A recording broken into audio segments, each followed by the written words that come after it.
Welcome over 50 Starting Over. And today I am joined by Darshan Pindoria, a mental health practitioner studied and licensed in the UK, though of Indian descent. And interestingly, he had spent 9 months studying under his personal yogi in India and getting acclimated to Eastern ways of mental health practicing.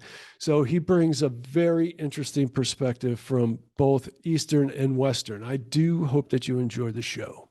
Hey, don't forget to sign up at over50startingover.com to get on our email list. Get this to your email box as it happens, but please give us a 5-star rating on Apple Podcast. Smash that subscribe button at YouTube. And again, we hope you enjoy the show. Hey everybody, welcome to Over 50 Starting Over. I'm Barry Edwards and with special guest Darshan Pindoria today, right from the UK. Darshan, I'm not even exactly sure how to introduce you, but I'm going to say that you're a mental health practitioner with a lot of Eastern influence. How is that? Yeah, perfect. It's one of those things. It's psychology. It's a wide area. So it's a very wide. We touch on that a lot on this podcast, and there's a lot of stuff going on right now. I think that they get agreed that COVID exacerbated everything as far as increased loneliness. I saw something on your site that you mentioned, and we've repeated the statistic on Over 50 Starting Over before, but something like 70% of girls, teenage girls, have an increase in self-harm, and self-harm. There's so much there. I think that's a lot of social media. I think that, of course, COVID exacerbated that as well. But, we want to talk on some real-world things that, apply to us over 50. You talk about anxiety on your website. There's something I want to ask you right now. I see a part of your website. The elephant chain syndrome, the story of the elephant chain. What is the story of the elephant chain? Elephant chain. Yeah, this is essentially what happens with training. If your memory is that sharp as an elephant, essentially, you're going to remember things like that is the way it is going forward. So if you start from a young age, if you start remembering things in a certain way, and it just stays in your memory as is. It doesn't get tampered with. It just stays in your memory as is. Now, elephants, they lock down with heavy chains at a young age. As soon as they grow older, that chain, all it needs to be replaced by is a rope, a thin rope. I've heard this. I was in South India. There's just a rope over an elephant, and there's a little stick with a tiny hook on it. Just by that, they can control an elephant. Now, elephant's the most powerful being ever. All it took to control it is the mind remembering something from a young age. Well, it's the classic conditioning, right? It was conditioned at a very young age. So it's conditioning, but this is a one-go type of conditioning. So a lot of we could say conditioning is a lot of repetition, essentially. That could also be said. But with humans, there's a lot of things that just crept in one moment. Essentially, they could have just seen one of the parents shouting at maybe the delivery person.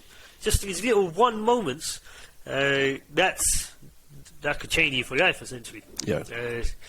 It's one of those things. When you look at memory, why are you remembering what you are remembering? So that's why I'm always just asking the why for the reason. So someone will tell me a reason.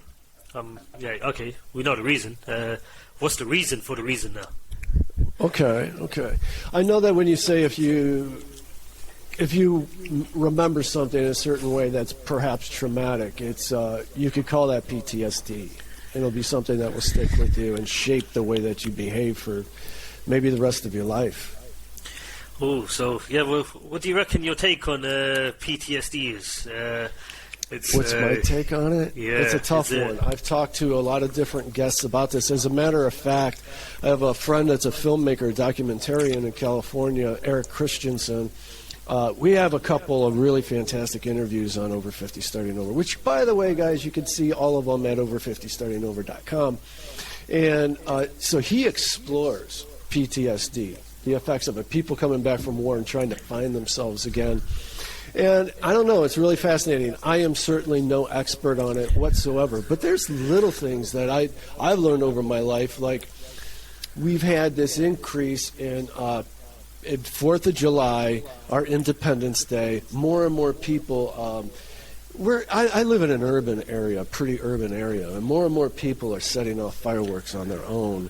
And, well, I know somebody that served in Afghanistan. It might have been Iraq. No, I don't remember. She told me she has PTSD, and it's horrifying. Now, I've always had dogs, and it's horrible for these dogs, listening to, for a large part of July, these fireworks going off, these explosions going off. But I never thought about people with PTSD. I mean, that's real stuff right there. Yeah. Now, this is what it is. So we've got the bigger title where people know the event or they know what's actually affecting them. So let's just say that's the more extreme level on this. Now, if you just step it down in weight, essentially, we could say everything we're doing is a form of reaction.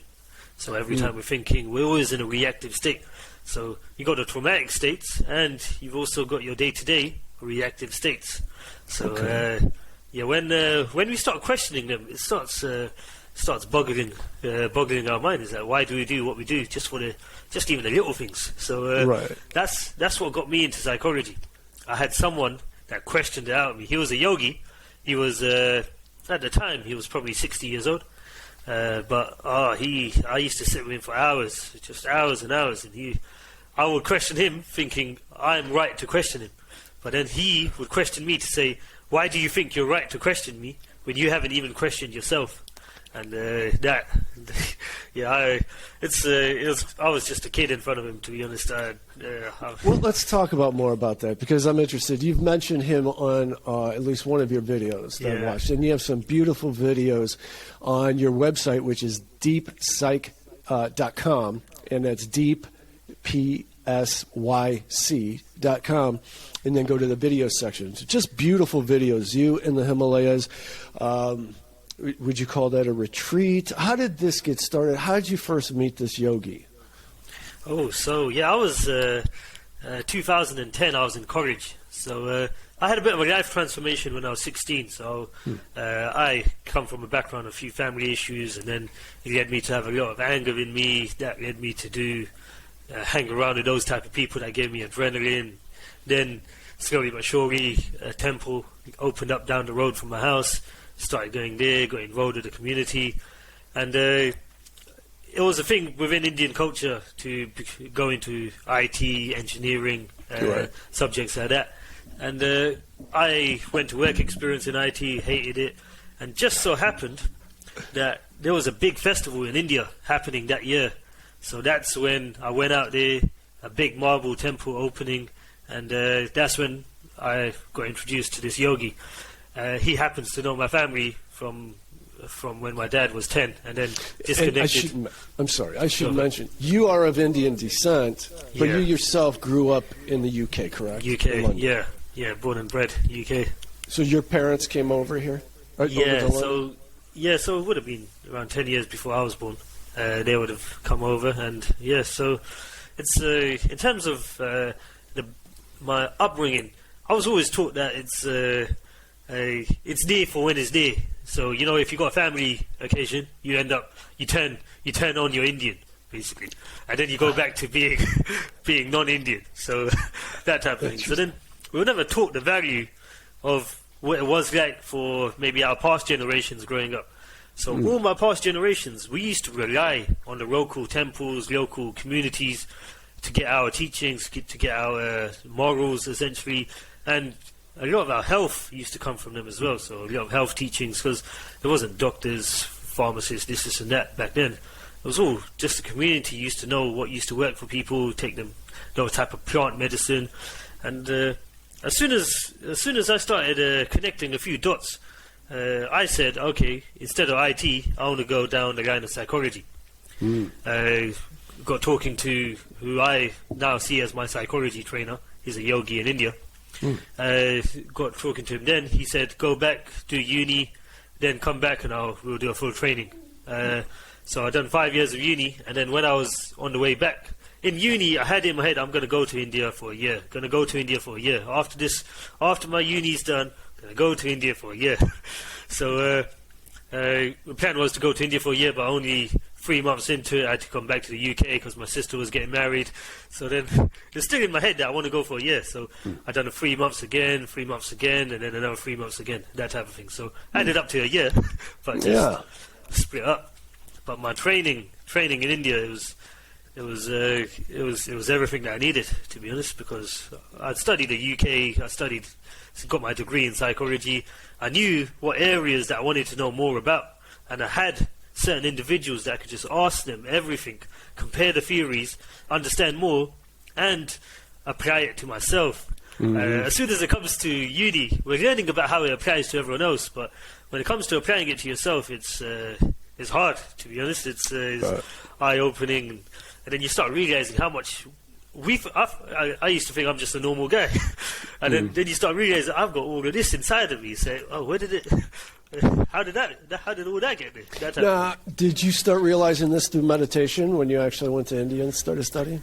So, me myself, I've always struggled with meditation, to be honest. So even my trainers, they used to say you're more of an outward type of guy. Your energy's just pushing out.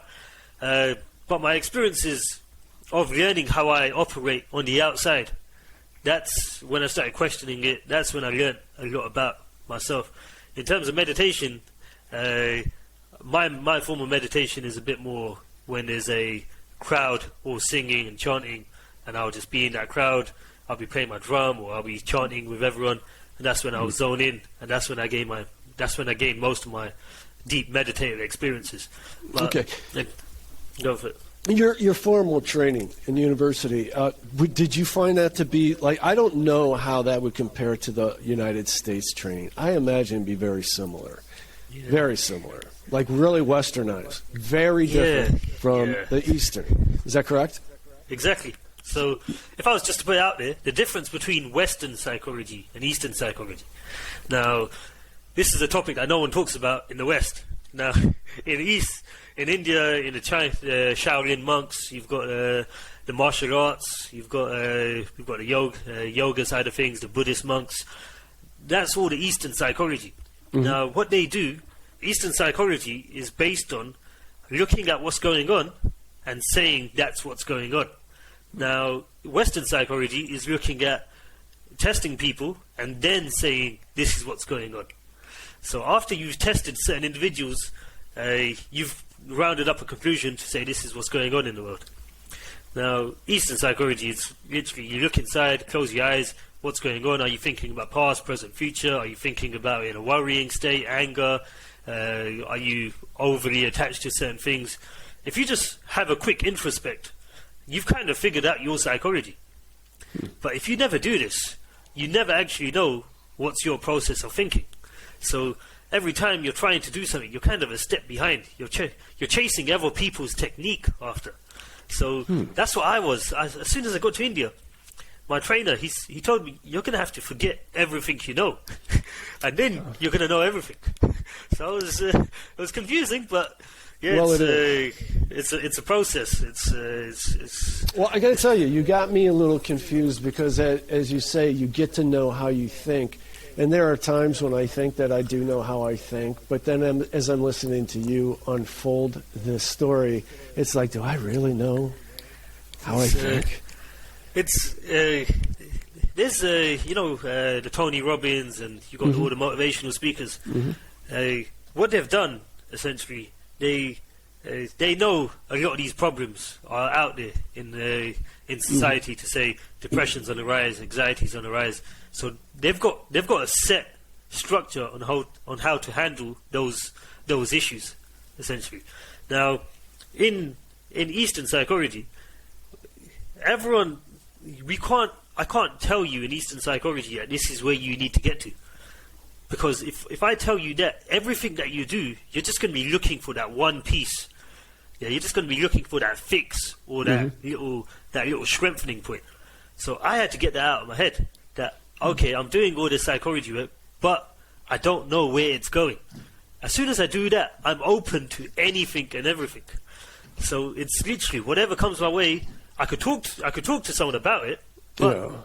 I can't just say I just want more of this, because everything along the side, you start missing it. Now, I think what you're saying is, instead of looking for a destination that you're aiming for, you were just embarking on the journey and seeing where the journey takes you. Is that correct? Yeah. So that's exactly it. So now, if you think about Western psychology, you're taught to have a hypothesis first. Yes. Then you're gonna get the whole theory written up, and you're gonna go towards that. So it's like I said, it's two different worlds after. So I'm venturing into the whole Eastern psychology. I'm venturing into, okay, what are the theories here, and I'm just trying to relate that back to something that I think I could prove. As soon as I stepped out of that, then the bigger questions started coming. Then I could start diving into question after question. And to be honest, the guys in the East, they're pretty intense people. So the timings, the discipline on the body, the simplicity in the mind, it's really, really different to anything that I've seen over here. All right, another technical difficulty there. But Darshan, we were talking about your yogi and the amount of self-discipline that they went through back then. Can you explain a little bit of that? Yeah, so it's in terms of what am I looking out for. So I used to know a lot about the yogis. They wake up before 2 a.m. They eat in a very disciplined way. They don't really go outside the boundaries of the temple, that type of thing. And then they do a lot of reading, a lot of memorizing stuff, and they always literally always engaged in psych. So I knew about that. But as soon as what happens, I get a prep talk when I go there. In that prep talk, I was told, you understand the value of someone only 5% just by hearing about it. The rest of the 95%, you understand their value once you try to do some of that stuff yourself. Oh. So as soon as I tried to do some of this stuff, that's when I started realizing, okay, these individuals, the level which they're at. Yeah. So just a simple one is, I started waking up at 3 o'clock every day whilst I was there. You go to sleep around 10:30, 11, wake up at 3, get your whole day going. I was okay to wake up, but the level to which staying awake was possible for me, that's something only I would know. It's these individuals, these yogis, they're able to read perfectly fine, they're able to just be on their own perfectly fine all day long, off little sleep. And people like me, I would be, as soon as it comes to reading, I'll fall asleep. As soon as we sit in a car and we're going somewhere, I'll fall asleep. But I asked the yogi, I was like, okay, how comes you're not falling asleep every time we get in a car? There's nothing to do. He just told me, yeah, when it's time to sleep, I'll sleep, but it's not time to sleep right now. So it's just little things. I'm just picking up to say, he's got himself set to say, at this time, this is what I do, so this is what I do. And his body is configured to how his mind tells him to be, essentially. And go for it. Well, they certainly live much more simplified lives, and there's something to be said for that. I mean, our minds are pushed and pulled all over the place, and we do it to ourselves. We could live simpler lives if we put our heads to it, you know? Oh, I would. It's one of those. It's a version of simplicity, though. So a yogi, everyone goes to him with their issues. So I would go to him to say, I'm struggling with this, or I would go to him to say, my wife's stressing me out, or whatever it is. Mm-hmm. He's hearing everyone's problems, yet he's able to sleep at a switch, just sleep. Technically, we don't really have that many problems, yeah. But we've made our problems that big, and we only deal with our own issues. Yeah. Imagine the yogi gives someone advice, it doesn't work for them or something, or even if it does work for them, they could go back to the yogi, they could praise him, or they could say something bad to him. The stress starts to go on the yogi, essentially. Now, someone like him, he could have thousands of people coming to him for advice. He could have people like me. I could go into another podcast and say bad things about him after that type of thing. Or the stress is there, but it's a way of managing the mind. It's so genius. I can't. Like I said, it's a mastery in itself. But I'm in psychology as well. if I get a certain client, it's a task of itself to not let it affect you. It's I could talk about it not affecting me, but to actually have zero effect on you, that's a level of mastery. There's a saying that I'll screw up a little bit, but you'll get the gist of it, is that every individual's most traumatic experience is their most traumatic experience. And what I mean by that is, today we've been very soft on our kids, and so we're seeing that play out where they can handle so little trauma. So now the opposite, I'm using this example to, your yogi would take on so much of this trauma that he's rather callous to it, if callous is the right word, but his mind is trained to handle. I don't know if you know, have you heard about the divorce rates? Which country has the lowest divorce rate? Well, I would think it would be the U.S. at 60%. Oh no, that's the highest divorce rate. What's the? Oh, you said the lowest. The lowest, yeah. So what do you reckon? I'd say it's an Asian country for sure. Oh, so yeah, India topped it. I think it was for a population of 1 billion to have the lowest divorce rate. It was pretty crazy. That is. What we see is if you go through just a bit of history, hardship used to bring families together. Yes. Essentially. And because of hardship, you also used to stick by principles because you used to think principles were your safety. Now, I totally agree with this. Yes. And it's that was generations at a time. Now we had to be like a team in order to survive as a family. Yeah. I mean, and if you're farming, then you wanted as many kids as possible. So you had your own little workforce there, But it's even that. So this whole concept of trauma, there's a lot of togetherness to handle it.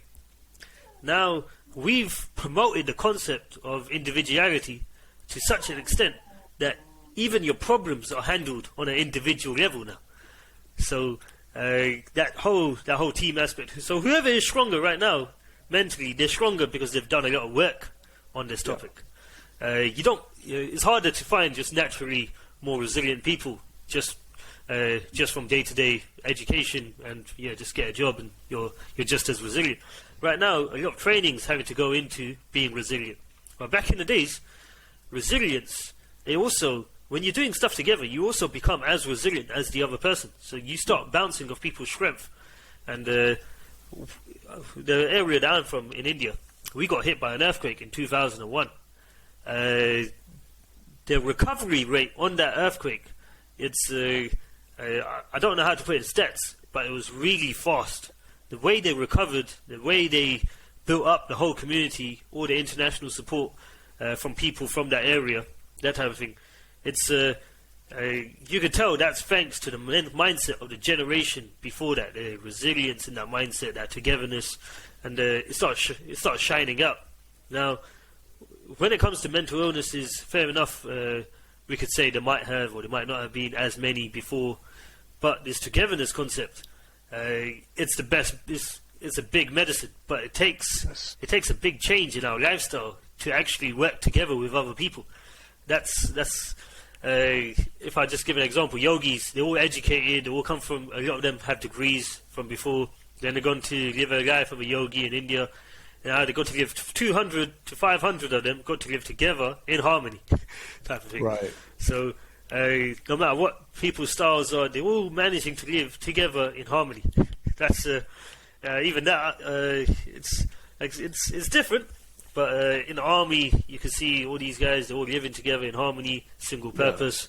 Yeah. It's all them traits. It's imagine we only need to live 5 people family together. It's not. To extrapolate that a bit is we talk a bit about this on the podcast. I'm not a religious person myself, but I'm open-minded to any and all of it. Anything that can benefit me and I can learn from, I am very open to. And my typical co-host, Merle Garrison, is a born-again Christian. So we talk about this stuff a lot. And I also get this from other podcasts. Jordan Peterson will talk about what a gap this anti-religious movement has left our society. And to your point, when you have a community of people that you're sharing like values and feelings and the sense of community and camaraderie, it's odd. And you're not on your own. That's the huge thing. You're not alone. So check got a this. team behind You know, you. It's before massive. the times of It's phones. Pardon me? Just the time before the time of phones and TVs. Yes. Just a simple example. In India, we've got, let's just say, if Hinduism is the biggest religion in India, even within Hinduism, there's so many different types of Hinduism, but yet everyone was able to live together in whatever level of harmony it was. I'm saying when communication came into the picture, we started picking up different mindsets and then trying to implement them within our team, essentially. So if it's your family and your extended family, now you've got more leakage coming in from outside thanks to whatever communications flowing into your family. Now, your family started living for the showcasing of other people. Oh, so there you go. This is narcissism. It was a trend, essentially. So that trend, we saw it happen over the last 30 years in India. It might have been a bit longer in Western countries, but over the last 30 years, we've seen the whole showcase model infiltrate all these families. Right. Now, the showcase model, that's why everyone's blaming social media at the moment. But really, it started quite a while back. So even in Hinduism, certain parts of Hindus are trying to showcase themselves as bigger than other parts of other sectors of Hinduism. So it could be a case in Christianity as well. Certain churches try to outdo other churches, whichever way it was. But that never used to be a thing up to a certain point. That's what we're saying. Right. And then that trend is just gone bigger and bigger, and now it's on the whole social media level. It was an inevitable thing to happen here in America. Well, I shouldn't say America. I should say the world, because it originated at the Vatican and with the Catholic Church, the atrocities of the Catholic Church. And I said on this podcast several times I think if they wanted to restore any kind of trust and faith, that they should get a lot more vocal about the atrocities that were committed, because I don't think that there are bigger atrocities than taking something that's so sacred and turning it into something so evil. And so they should be very vocal about this is exactly what can happen with any religion, because we're fallen people and you're being taught your religion by a fallen person. So always be skeptical, always be aware. If they started with that premise every day, then I think they could rebuild trust. Now it's a trend to be anti-religious. It's so cool to be anti-religious, and it leaves you alone. Yeah, it's become a religion in itself to be anti-religious. Yeah. So, it's in terms of I've always been I was a community boy before I became a religious boy, essentially. So, being part of the community, finding out the value of just having other people by your side, doing things with other people, hosting events, this and that. And then, as religion comes into it, you start learning principles of humanity. You start learning principles of whatever they say about the mind, this and that. And this generation, we're heavily skeptical. So we've got a whole line of questions. Now, me as a psychologist, I was always just taught question. And I like to think I was really good at questioning. That was until I went to India. So, so there's certain words you just never use. You're never allowed to use the word why. So instead of the word why, you use the word what. So what will get you a specific answer. Why will just get you something to wash off to lead you to another why. So the people that keep asking why, it'll just keep going. But if you find out what, and then what's the reason behind that, so you get your specifics. And if you ever want to ask how, you can only ask about how looking backwards. Looking forward, you still have to say what. So if I want to say how I managed to do my degree, if I was to say the word how at the start of my degree, I wouldn't be able to actually do my degree. You'll start doing it in a set way. You'll end up doing it too specific, or you might not be open to the experiences that come, all of that. Same thing with meditation, same thing with realization. If we start learning how to ask the right questions about what we want to do, that starts getting you a fast track, essentially. So, first things first, had to learn the art of questioning. So, yeah, I had to... what is your religion? So, yeah, I'm mainstream Hindu. So there's we class it as Sanatana Dharma. So it's we have 4 main scriptures. They were the Veds, and from that interpretations were made. And whichever interpretation you want to follow, that's up to you. Okay. And I studied Buddhism quite a bit in my mid to late 20s, long time ago. But it made, because I was looking for what made sense to me, and it made a lot of sense to me. What is the difference between Buddhism and Hinduism? So, in terms of the differences, come from the way you, essentially, the way you acknowledge certain principles. So, all the principles, they're going to be the same. So, we all believe in one God. We all believe that God is inside of us, and whichever route that you want to take to that one God inside of you, that's going to be all the differences. So, Buddhism is a heavy culture about calming down the mind and going inwards. And then there's, if you know a bit about the Hare Krishna movement, there was Krishna. I don't know much about it. Krishna, he done a whole preaching during a war. So that war was to teach us that life is actually, you're out there on the battlefield. But if you still want to have a realization whilst you're on the battlefield, that's that route, essentially. Now, the Buddhist movement, it's no matter how rich you are, how wealthy you are, to stay centered as yourself, that's that route. So everyone's route is going to be different. Destination is going to be the same. Okay. The Tao Te Ching, and I know that there's many different ways to pronounce it, and it depends on I think the area that you're from.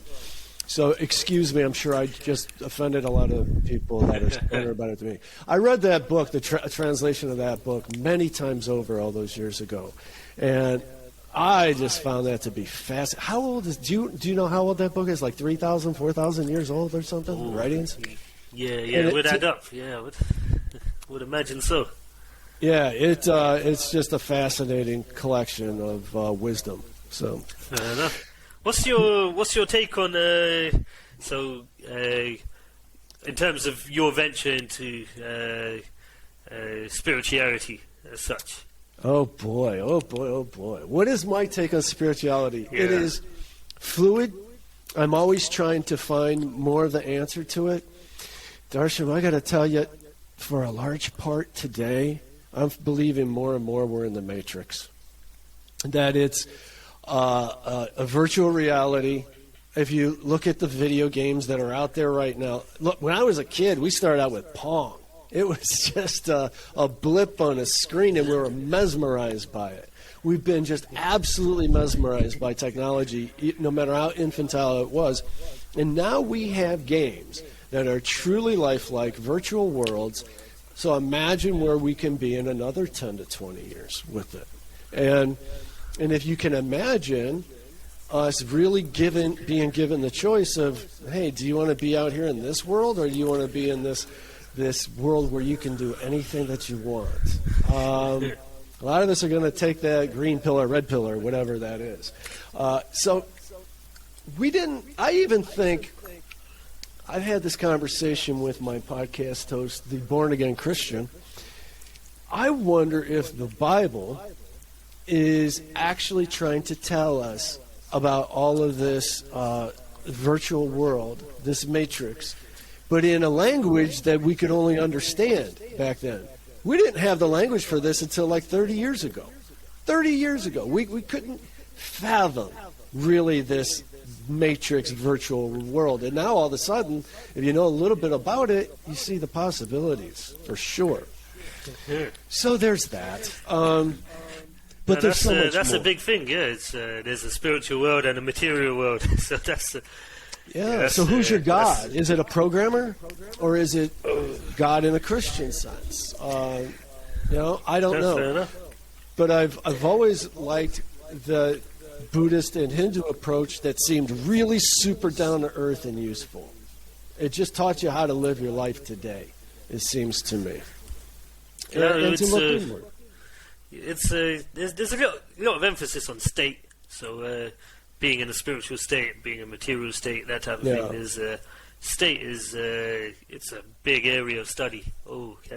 What state are you in the morning? What state are you in at work? What state are you in when you come home?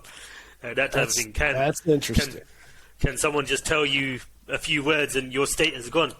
What's to say your natural state was even a good state?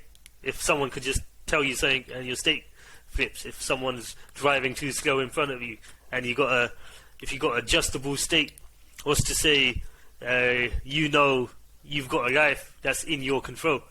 If your state is always manipulated by external factors, who is actually in control of your state? So that who is what we class as spirituality now. To say, do you know who that controlling spirit is? How connected are you with that? Is that even alive in you? Or is that just so spread to external influences that, the clouds being out this morning, it just means your state is based on the clouds now. So your state is basically what we class as spirituality, that whole study of the state, the whole maintaining of the state, and knowing what deeper state even looks like, that type of thing. You have a video on your website, The Mental Game, Free Yourself from the Impact of Others. So you're talking very much along those lines right here, right now. I wanted to see if I could just pull up a tiny bit of it. I'd like people to see the quality of the processing that you did here. Now, you said you did this all with a phone. I believe it. Phones are so good today. Their cameras are great. But you did some really nice editing in these Himalayan videos. I mean, you took some care with it for sure. Did you do that? I was in my minibus editing from one place to the other. So no kidding. I've got this thing that. This is a whole different. I don't know if I'm going to be able to share on this. I don't know what's going on. I'm just going to stop. It was a mess. Yeah, fair enough. Yeah. But you got a lot of interesting things on your site. So, I mean, I think that you and I could talk about this kind of stuff all day. Like the top of your blog, the first post, what is this? The topic we don't want to talk about. Are you living with a no-go, a don't go there area, an area of conversation and thought which makes you remember pain or causes discomfort? I think most of us know that. Something that you remember that causes pain or discomfort. So imagine if I was to talk about state and your state not being affected. If you've got something inside of you that's like near to mess up your state, essentially, that's ego. Imagine if it's like you're at home, you're on your living, you're in your living room, just on your sofa, but there's someone there with a gun at you all the time. You're never actually going to be free. Now, this concept of freedom, I'm a huge fan of every client that I get. We'll work through whatever issue they've got, and the final session is always going to be about freedom. Have you mastered your state of freedom? Are you free from certain areas? Let's just say if you're bullied at school, are you free from that memory now? Are you free from all of this? So being free. I need that freedom. I'm craving that freedom. I'm a big fan of freedom, man. It's imagine freedom actually affects your physiology just as much as it affects your mind as well. Mm-hmm. It all adds up. Now, the people that are free. So, just a quick example. Before cars, we used to just walk to the shop like it was nothing and take all the bags and walk back home. Now, because we know about the car, me going to the shop, picking up my bags and walking back home feels that pain. Before, it just used to be part of life. That was your mind. That's just a free mind. Your mind is just free, doesn't even think that it's got tension. It could just do everything that it does and not accumulate pain. As soon as your mind is accumulating pain for anything, that's where put the effort into it. Let's get that freed up. Otherwise, you're going to start accumulating pain from loads of little things in your day, even the people at home. Every little thing will start just adding up painfully. Yeah. And what happens to your life after? So that's why it is the topic that it is. It's as big of a topic as we could get it. You know, I think it was. Do you know who Joe Dispenza is? He's a chiropractor, and but he was diagnosed with some life-threatening cancer, and he just studied the mind and put his mind to it and put it in complete remission. All right, so he has become an expert on this kind of stuff, and the guy is brilliant. And what he does talk about, I like his approach.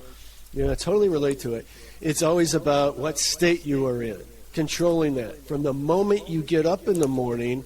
Because if you're doing the same routine every day, every morning, starting out the same way, your body conditioned your mind to go back into that same state of anxiety or whatever your discomfort is, and then you're going to build on it for the rest of the day. So he says, when you wake up in the morning, don't let the ego grab you first.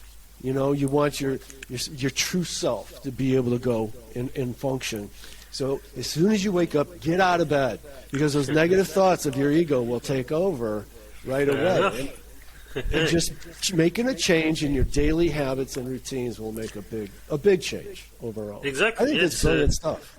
Imagine if you start thinking about yourself as something that you could change, just generally. You could just, I crash my car, type of thing. I'm haunted I want to by change those. it. Oh, I'm sorry. Go ahead. No, I'm just. I was just putting an example to say, as soon as you know you could change your state, I could just say, I crashed my car, but I don't want to feel bad about it. So it's up to you. So, same thing, I'm ill. I don't want to feel bad about it, or I want to feel a certain way about it, and it's all up to you at the end of the day.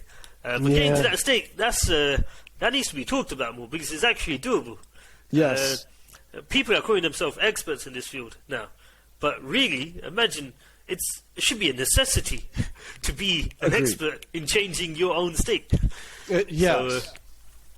That's the beauty of podcasts, though, because I've become much more aware. I've been an avid podcast listener for about the last 6 or 7 years, and I've learned so much about this kind of stuff. And I mean, it's long overdue to be available for public consumption like this. So, to your point, trust the plan is to get you out to Himalayas one day. See how you like it. Maybe take you to a yoga retreat. Oh God, I would love that. Well, the yoga's so hard. I work out almost every weekday, and I like my workouts. I do weight training, but I don't go too hard or anything. But because I have the mentality of whatever gets me back the next day. And if I set my goals too high, that's what most people do. They get compulsive, and then they won't come back.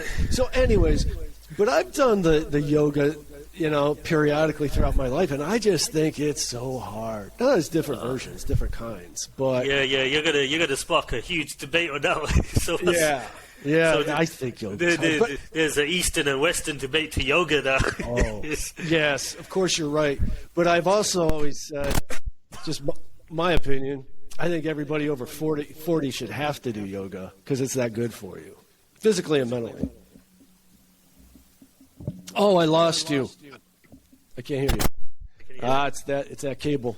Yeah. There we go. So it's like what the West has done to psychology is also done to medicine, is also done to yoga, and it's also done to fame and media. So agreed. I'm just an example of medicine. In India, we've got the Ayurveda, so it's the ancient tradition of basically village medicine, whichever. The first thing they do is check your heart rate and your diet on a day-to-day basis. Then they prescribe you lifestyle changes. Then they'll give you medicine. So in yoga, essentially, we're meant to check your lifestyle, give you the right lifestyle changes, then give you the right yoga moves to do. Nice. So if you skip, so in the West, we need to pay, we need to charge money for our classes. But in the East, it works on a donation system. So for that, for me to get a donation out of you, I have to make sure I'm getting you that result. Otherwise, at the end, you're not going to give me no donation. But in Right. the West, I'm paying for the class. If I don't do the homework, I'm still going to carry on paying for the class. Yeah. That type of thing. Yeah. No, in the So- East, you're going to get really suspicious about that guy that's prescribing all the stuff real quick, Yeah. you know? Oh. And you're like, I'm not getting that much better. No, you're right. There's so much corruption in our pharmaceutical industry, in virtually every industry here in the United States, and it's weighing on our society for sure. Fair Like, enough, I see another heading of a blog post of yours: panic attacks. panic attacks, That's yeah. a really good symptom, isn't it? Panic attacks, we started talking about PTSD, but Yes. essentially, it used to actually be called panic attacks. It was deep, there was heavy words associated with it, so Yeah. we used to treat it as a heavier issue. Now, because we've just titled it as PTSD now, we've kind of diluted the word, essentially. We've kind of started using it for much smaller things. It used to be a term used in an army where a soldier can actually not move anymore. Right. So we've done this with a lot of mental health labels. We've done it with depression, we've done it with anxiety. Anxiety in 1950, it used to be a machine that used to be able to measure this, and they're saying teenagers are now experiencing that level of pain of someone having a panic attack in 1950. Yes. So it's what I'm saying. A lot of these terms have been diluted, just the emphasis of it, or just the weight of it. Now, what we're really looking at is what's the small level of panic, what's the big level of panic. It's Yeah. still along the same line. If you could nip it at a small level, you kind of stop the whole thing growing. Right. But we don't nip it at a small level. We let Right. it get big, and now the psychologist, you will come to me, and then I'll be like, why didn't you come 5 years earlier? 5 years earlier, we could have been sorted. You could have saved yourself all the damage you've done to your family, this and that, for something that could have been sorted 5 years ago. Right. Yeah, Jordan Peterson talks pretty eloquently about that and says how if it's a phobia, such as a phobia, is a good example, and how you just take the smallest, most measured incremental steps towards exposure to that problem, to that anxiety. And he says, and if it's coupled with emotion, that very quickly you get jumps in bravery. And not only in just that particular anxiety, but a surrounding family of those kinds of things. And so it's that is really a good important point. Yeah. to deal with it 5 years prior, rather than years. what we do is helicopter parent around that. Oh my God, they're feeling anxious. Let's stop this, stop that anxiety. And So, what is your take on the growth of the rise of the mental health issues? What's is it throw the we dig need at to toughen society? up. You know what it is? I heard it said best like this: hard times create hard men. Hard men create soft times. Soft times create soft men. Soft men create hard times. And that's where we're at, is that we people think that we're at the end of days now, that the world is just a horrible place. Truth of the matter is, it's never been a better place ever, and it's always on that trajectory. And I heard the statistic that 177,000 people are pulled out of poverty in this world every day because of just the wealth that we continue to increase across all of our previously not so developed countries.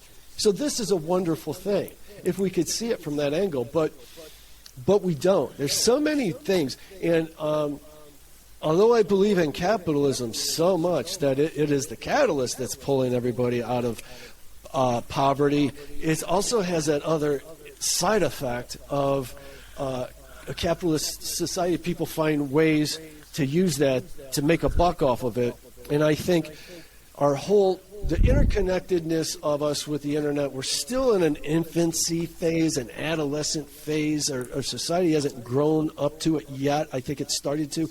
And so we've become all narcissistic and, as you said, separate. We've just separated ourselves as individuals from it rather than true groups. And I don't mean this group identity of the left versus the right. That's horrible as well. That's just more more violence. That I think there's an addiction to hatred. Donald Trump always proved that. Everybody was just absolutely addicted to that hatred, and I think they miss him. So all of those things coming together, that creates a lot of anxiety and mental health, in my opinion. But I'm not qualified the way you are to speak eloquently on it. It's just I just do a whole mishmash of stuff against the wall there. No, fair enough. Everyone's got their take. So my one was the support structures that used to be there aren't there anymore. That type of thing. The family support structure, community support structure. You got whether you had religion, you had some sort of philosophy backing you. Yes. A lot of the support strucures were gone. I totally agree. Your take is the whole toughening up. Essentially, a lot of toughening up can be done just from educating people the right way. Now, the access to this, there's a big debate on whether to take on Eastern philosophies to use in the West to help toughen up people. I honestly believe. One second. Yeah. Charlie, get down. He's going to get both of us in trouble. He just jumped on the couch. All right. I'm sorry. That was we're in the middle of some important stuff. Please. No, so I was saying that there's a lot of theories that we could educate ourselves on, which will save us a lot of headache in life. But because of the way our education system is set up, we're not ready to adopt a lot of these theories either. Mm-hmm. Especially from the East, even if breathing only recently came in to the mass market, essentially. Breathing techniques. Now, in India, this has been day one principles. We learn this, kids in school, they do this before they start. But just the art of breathing just came in. Contemplating death? Are you referring to contemplating death? No, just breathing, just being able to deep breathe in, deep breathe out. Oh, breathing. I thought you said grieving. Oh, sorry. Yeah, no, breathing for sure. So, so breathwork, it's become an industry only recently. But yes, like I said, there's plenty more from the East. we need to get out, and it just adds that level of that. It's like a savior in itself. Certain theories can save you crazy amount of hassle. Now, in terms of yoga, there's if you put it simply, there's pressure points on the body that I know I could just press on someone and we could find out if they've got anxiety issues, when they had anxiety issues, and if they maybe got the opposite, if they're too relaxed, that type of thing. In the West, we treat it as a handshake. You could tell a lot about a person based on their handshake. Same thing in the East. We've got certain points we can see from their face, see certain things on their hands, certain points as well that you just press, see how tough it is. There's loads of certain things that actually identify the health of a person. Maybe those theories might come over to the West one day, but there's loads of barriers to accepting all of this. So no, totally agree. And our education system is not, you alluded to it, it's not ripe for it. It's kind of anti all of that. It's I don't know, it's too controlling. It's really kind of disintegrated for a large part. What I want to ask you, what kind of practice, what is your practice like? I saw something about doing mini sessions, but do you mostly do one-on-one kind of clinical? The story goes, 2020, I was setting out to start events, to start doing... and then COVID? Yeah, so I had it all. I had my Eventbrite page and said, I'm going to start finding venues, this and that, and I want to get people together and start doing events and workshops. And that died with COVID, and then so I just went back to doing one-to-ones, and COVID was a big, heavy season for me. So I didn't get as much time for marketing and making videos after, but I do need to get back to it, essentially. But it's, like I said, it's the one-to-ones. In terms of what I do one-to-ones, no client of mine has ever needed more than 4 sessions with me, no matter how in the ditches they've come from. So it's my process is directly to the mind. They could be talking about their life in any way possible, whatever the situation is. All I'm looking for is their mind, how it's working, and how I'm going to get it to work in the best way possible. So I'll be taking down my notes, know exactly what to do. I'll put them on I change up their watch list, so whatever they're watching, whoever they're following on Instagram, all of that, change all that up, so by the next time they're able to accept a lot of what I'm saying. And then what I'm saying is, I do the 5 patterns check. So if in the life I've noticed a pattern recur more than 5 times, I'll tell them this is a pattern that I'm seeing. We need to use that pattern so it works for you rather than against you. So my first ever client, the main pattern is she doesn't like to be told what to do. That's just a pattern. Yeah. So my job is to tell her that and to say, this is set in you. Now, do you want to change it, or do you want to use it to get your life back in order? That type of thing. So then she would have to write me a list of 50 ways she could use that pattern to get her life back into order. For her to even think of 5 is going to be a hard task. Yes. For her to get to 50 is going to be dead set in her head.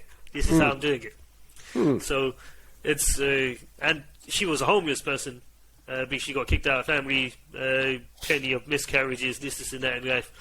If I just looked at the situation, I would have been a stuck psychologist. I would have been worried about how I'm going to sort this out, this and that. All I looked at is do the patterns check and just know this has to start working for her. Otherwise, if she wants to go down the route of changing a pattern, that's a task in itself. That's something that I went down, so I know how hard it was for me to change patterns. So I'm not going to expect everyone to do it. If they do want to do that, that's when you go down a bit of a long training process. But if you just want to get your life back into order, get it back to a normal state, this is why you come to me, essentially. Do you believe in that adage that thinking is a habit, 21 days to break a habit, and so you look at it like that? Oh, I'm trained in hypnotism as well. So oh, really? Trained with Paul McKenna. These guys they're not big fans of that theory, to be honest. We change it within an hour. I've had people that smoke their whole life who just change it within an hour. Yeah, my God! Just go straight in. That's the power of the hypnotist. That's cool. I interviewed a hypnotist just a couple months ago, John Moyer. That's a good interview. You would like it. Yeah, so it's like I said, this is the world of mental health is huge. It's just not being told out there.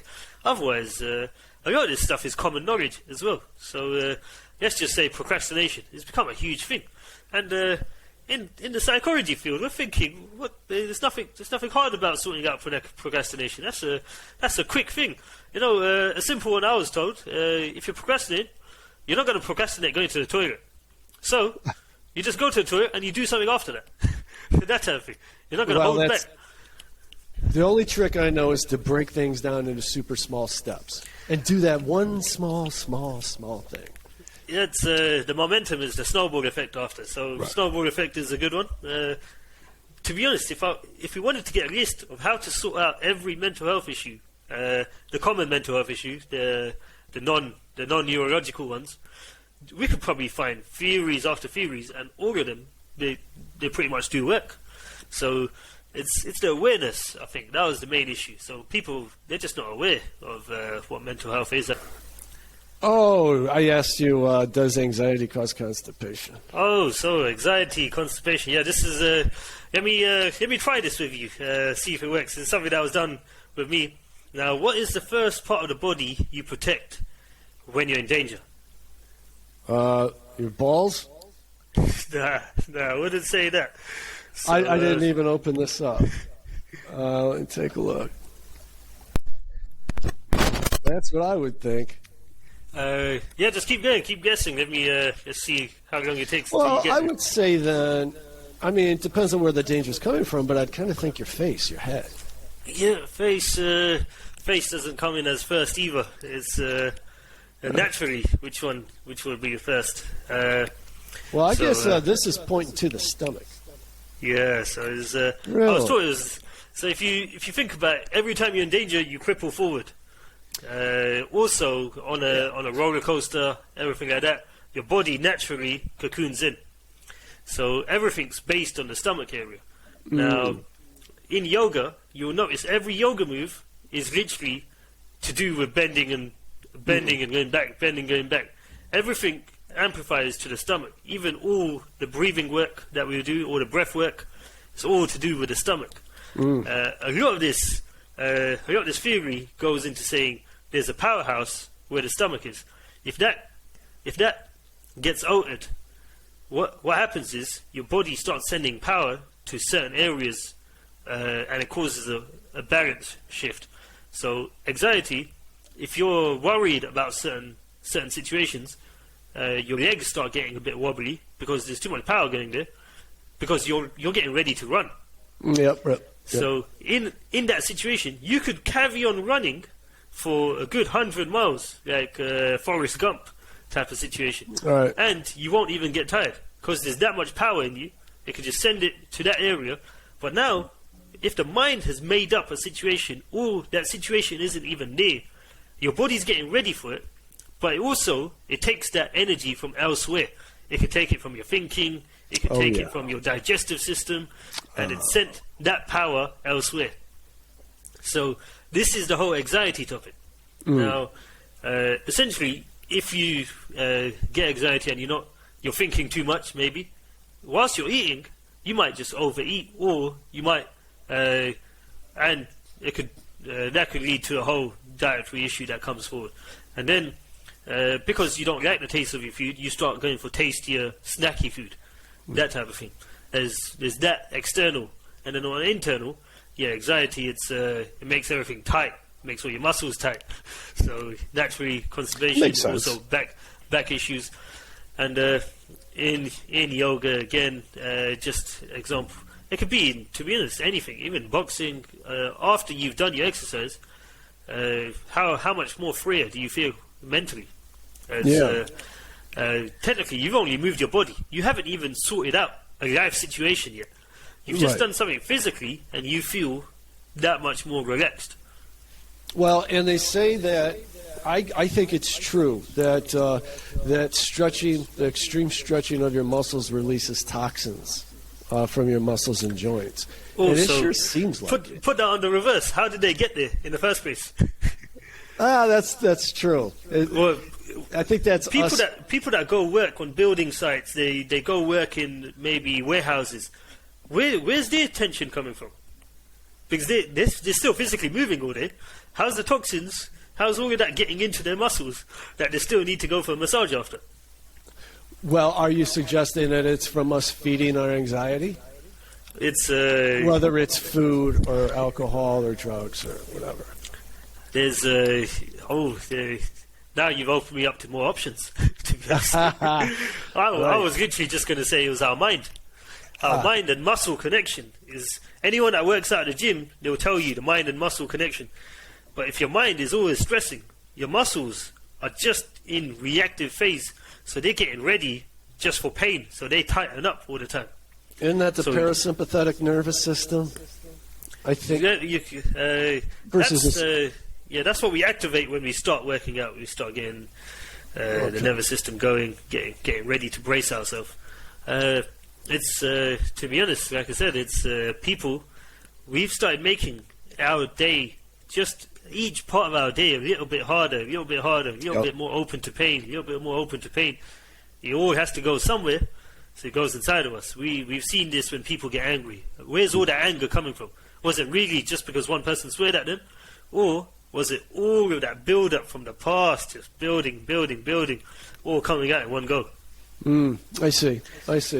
Yeah, I definitely have that problem. Like I do have this is embarrassing to say, but I've said it on the podcast before. I had that road rage problem where I'm in the car and just so angry about everybody driving really poorly. Oh, that is like I said, I was an angry kid for a long time. I still struggle with it. But you overcame that, huh? I got lucky. I had a yogi. I made a video about him as well. The most inspirational person I've ever met in my life. He was 86 years old when he left this world. He was around 83, 84 when I was with him. He was the most powerful individual I've ever known. He was just self-disciplined, happy comedian, and he put me into a state of meditation that from that time I could remember that very clearly. I was the happiest state I've ever been. In the West, it'll be something like doing drugs or something, but this one was just natural meditation state. And since then, I've never been able to get angry. So I'll be in the car, my wife would be like, "Why didn't you horn at that person?" I'm just like, minor, that type of thing. And That's wonderful, man. That's wonderful. State of tranquility. So ever since, just been living the tranquil life. Even my wife, she, no matter how much she wants to annoy me, she's like, she just thinks I don't care. Thinks I don't get angry. I was right. different Let me type of ask issue. you made me think of this. What do you think about the role of psilocybin or DMTs, psychohallucinogens, in mental health? There's a lot of studies going on now. A lot of interest. It's interesting, but it depends how much you want to believe what I'm going to say. It's we like to think. So us guys in India, the yogis, we like to think they invented half of this stuff. Yeah. So in the Himalayas, you still see these yogis. They don't have anything, but they smoke quite a lot of high-end drugs, type of thing. They could just make themselves. So it comes in our scriptures as well. All these chemicals. Fair enough, they won't be in the advanced state that they're in now, but a lot of the oils, a lot of the stuff they smoke, it all used to help them go into a deeper state of meditation because they were able to control it. So right. They used to treat it as a medicine, essentially. So this has been going on in our books for loads and loads of years now. Thousands of years, yes. Exactly, yeah. And then the whole concept of alcohol. Fair enough, it just whenever it became a big trend. But essentially, what our yogis say about it, it was actually used as a medicine, or it was used for specific purposes. So back in the days, if you were going to go to an operation or something, or if you were going to, there was no anesthetic maybe. So they'll get you super drunk. 1868 or 67 when the first anesthetic was developed. I heard a special on that, and it was eye-opening. I never thought about it, but boy, they started describing what hospitals were like prior to that first anesthetic. Yeah. And 3 big guys would hold you down while surgery's being performed. So like I said, it's the West and East, 2 big different debates. Yeah. Even right now, I've had plenty of examples in my life. I've tried all the medicine that I can in London. I couldn't get this issue fixed. I go to India, 5 days of having some sort of herbs, and I'm sorted. It's literally it's a whole different take on medicine. It's a whole different take on mental health. It's like I said, there's all these differences. If we manage to start accepting other people's theories, somewhere in the middle, we would find a nice line of education that could help everyone. Totally agree with that. Darshan, I think that's a pretty good place for us to wrap up. It was a struggle to get this much out. I can't wait to see what this actually produces, because we're using Riverside platform, which I've never used before, but we couldn't get connected otherwise. How about, where can people find out more about you? It's Deep Psych, DEEP, PSYC, Instagram, YouTube, and Facebook, essentially. So on that side of things, hopefully I do start doing events soon. That's fingers crossed. If we're ready for them again. Oh, yeah, and I'm due to go out in India in April, so that's my next India trip. So hopefully charge up on a bit more connect with my roots a bit more. That's great. I'll invite you to come out there as well one day. Let me know when you're planning a trip. I'll pop out, even if you do Nepal instead of India. Just do the Himalayas only, that type of thing. I really hope to take you up on that invite. I really do. It's and if you are in London, we'll sit and meditate together. I've got a perfect place. We go there 6 a.m. every morning. Just sit there. There was one of your videos, and I'm going to encourage everybody to go to your site and look at those videos. But in one of them, you described the Himalayas, and it's beautiful back there. You're standing at the precipice of the mountains, and you're like, all I can hear is barely the river running down below. And it kind of took me there a little bit. Are you more of a, let's say if you were to go on holiday, would you go to a city or beach? Fair enough, you're the beach type. We've been, Lisa and I, my partner and I, have been trying to get back to Italy. She's Sicilian. And we went there in 2010. And like I said, I've been to Spain, I've been to Greece. Wow, Italy. We did almost all coastal. Coastal. We didn't do the typical tourist cities. And we went straight to Sarasota. Then, there's islands Ischia and Capri there. And we went Forte dei Marmi to Cinque Terre. And then we did finally do Florence. But she's Sicilian, and she's never been to Sicily, so we're trying to get back there. It's such a beautiful place. And I'm all about that. I always ask this to everyone. It's you start finding out what type of vibe you're more into. So I'm more, if I want to go to America, I would go to the, I believe there's a red forest trees. I believe there's a place California. where you can see blue whales, all of that type of stuff, instead of the New York type of setting. Right. And if I was to go India, it would be forest, mountains, that type of thing. Yeah. It's I don't know. It's cities. Maybe when my kids take me one day in a crazy number of years, but till then, just explore as many mountains and trees as possible. I totally agree. It's just like we go to Sarasota, Florida every year to see Lisa's mom, and man, I jog on the beach and walk along the beach a lot, and there's the mountains. Well, it's the same with that beautiful ocean. When it just puts you in perspective of how much greater nature is. Than have you seen the Will Smith show on Disney Plus? I don't think so. What is it called? I think the World Earth or the Planet Earth, something like that, is got the word Earth in it, I believe. But it's to be honest, it's the best show I've ever seen. Really? Is literally Is it the best new? show. Probably a year, been a year. Huh. But it's he does it on the five senses, how the world and the five senses interact. Now, I've already experienced the mountain side of things, but fair enough. I've got the ocean side of things. He done volcanoes. Sure. He went with someone that was blind as well. So the blind person, he was telling Will Smith his experiences, and Will Smith was like, "I can't experience it to the level that you're experiencing it." To the blind person, it's those type of things. It's our experience of the world. How much more willing are we to expand it? Right. In my head, it's okay when I'm over 50 and I'm retired, that type of thing. Then I'll go. But it's a bit of a catch-22 essentially. So no, I think that's very interesting. I could get down a rabbit hole of what are UFOs at that point, because it's when we just got this new upgrade in radar technology a few years back. Oh, all of a sudden we're seeing these UFOs every day. And I don't know how much you know about that stuff, but there's these, between the Air Force and commercial airliners and all that, they're seeing these spheres with cubes inside of them zipping around in the air every place up there. And I think a lot of it's due to just a heightened perception via artificial radar. And fair enough. Yeah, it's I don't know. It's like that whole concept of pushing your boundaries to experience more, that type of thing. We've got Elon Musk. He's doing his version of it. On our level, are we doing our version of it? So, so even when I was in Himalayas, I saw a stone that was floating. I could people there just think it's normal. It's just a stone that floats. You just push it around the water.